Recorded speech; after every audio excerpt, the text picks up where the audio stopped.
Beautiful Cosmos, live in session here on Six Music with the title number to the debut album, Dance of the Atoms, and 2 more tunes to come. Love to see you here, one and all. Anna, would you mind introducing the rest of the assembled players? Yes. Okay, so we have Krina here. Hi, I'm Krina. Hello. Krina is in keys. We have the legend that is Peter Brewis from Field Music on guitar. We have Bartholomew Bart Owl from Eagle Owl. Hello. On bass. We have Mr. Stevie Jackson from Bell and Sebastian on guitar. Action Jackson there, and we've got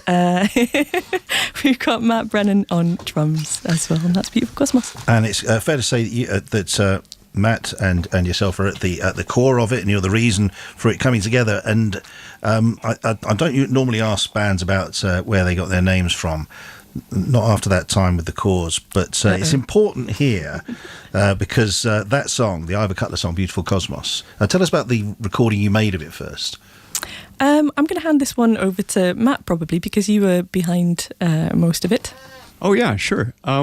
Well, a few years ago, in fact, just before the pandemic happened, I was involved in a big collaborative project with lots of different people to celebrate Ivor Cutler, who just felt, I mean, on Six Music, he's obviously a much cherished and much loved figure, but for my money, as an adopted Glaswegian, being from Canada originally, the more people who can discover Ivor Cutler, the better the world will be. So we made this big album to reimagine his work, and that's maybe the first time that my wife Anna and I ended up singing together on one of our favorite Cutler tracks, Beautiful Cosmos, and so it felt kind of appropriate when we were trying to write songs together for the first time to call the band that as well. Yeah, it's a fantastic rendition as well on that LP. The whole of Yahoo, because it's called that, it's on the Chemical Underground label. Well worth investigating, not least for Johnny Pictures Trail, who looks after Good Morning, How Are You, Shut Up. But we should talk about the debut LP as well. From you, there's quite a bit about the approach of middle age on this record, and this is difficult for Marc and I to get our heads around. So, but it's good. It's a good source of material, isn't it? Yeah, definitely. I think there's a lot that comes with hitting your 40s. I think, and it poses a lot of. It's good fodder for lyrics, I think, really. And not all of it is hopefully crushingly depressing. Although there is a song in there about quitting your job and another one about burnout. So it doesn't sound so cheery. It's quite wistful at times. You're going to play The Life Before a bit later on. That definitely has that element. And I'm all for that as well, that sense of getting older and leaving things behind to some extent. Yeah, that one's actually about Newcastle. So, there you go. About leaving home for Newcastle and only going home every now and then, and that feeling you get. If I can offer you some advice, and I don't do this very often. Oh, go on. Though I am a doctor. But I would say that don't try writing an album about approaching the 60s. Okay, it's just from me to you, that nugget. You can cherish that. I'll take that on board, thank you. Thank you. What would you call it? Help me, please. Yeah, don't go down that route, mate. No. And looking at this, obviously we've talked about Peter Brewis. Field Music, so David as well, were at the helm of the album in production-wise. So how did that come about? Was it just being fans of the band or massive fans of their productions as well? I mean, both really, but back in the days when Twitter was Twitter, and the good old days, let's say, they tweeted out they were looking for a drum book to read.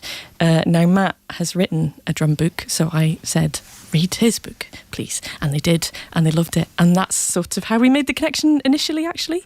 And then later on, a couple of months later on, Sarah Hayes, who's a fantastic musician, we went to go see Sarah Hayes play and met Peter in person by chance, and totally hit it off. And despite not knowing each other in the Northeast back in the day, we have a lot of connections as well. So we all hit it off together. And as soon as we heard word that Peter was even thinking of producing albums, we were like, hello, hi, how are you? We still can't believe our luck that we're actually here and that we have an album produced by Field Music. I mean, well, they are remarkable. I don't want Peter to blush here, but I mean, we will have all heard the story about Prince tweeting a link to one of their own tunes, which they produce themselves as well. So probably doesn't get a better thumbs up than that, really.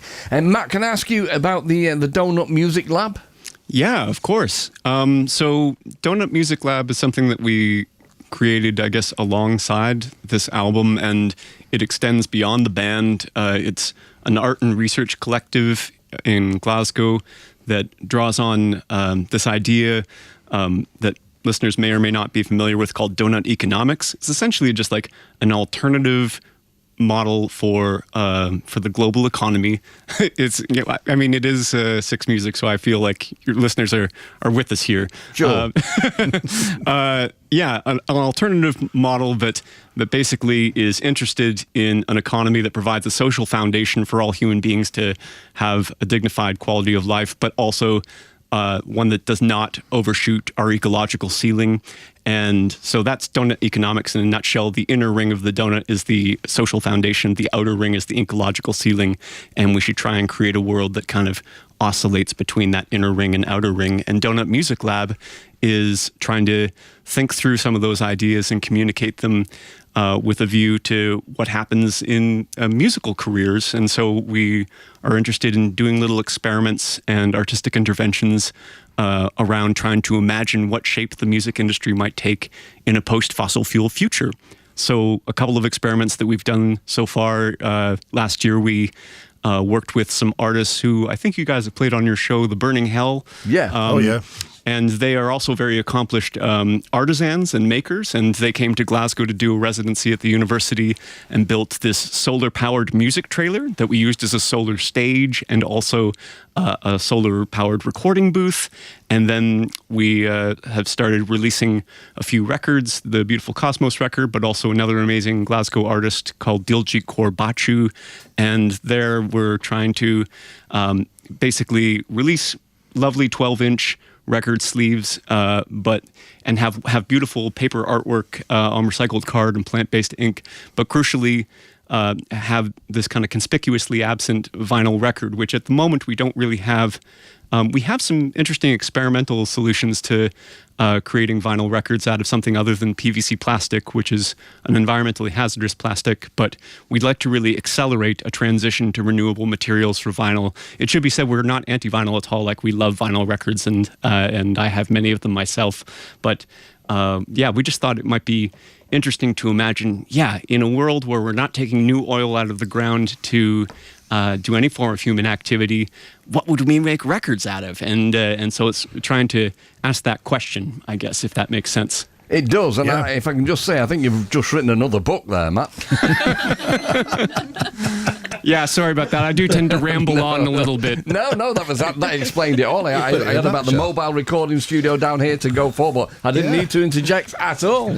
All of it solar-powered radio studio would be pretty good as well, wouldn't it? Solar-powered radio presenters would be quite handy, frankly. Absolutely. Yeah, are you volunteering? Well, I'll take anything at this stage.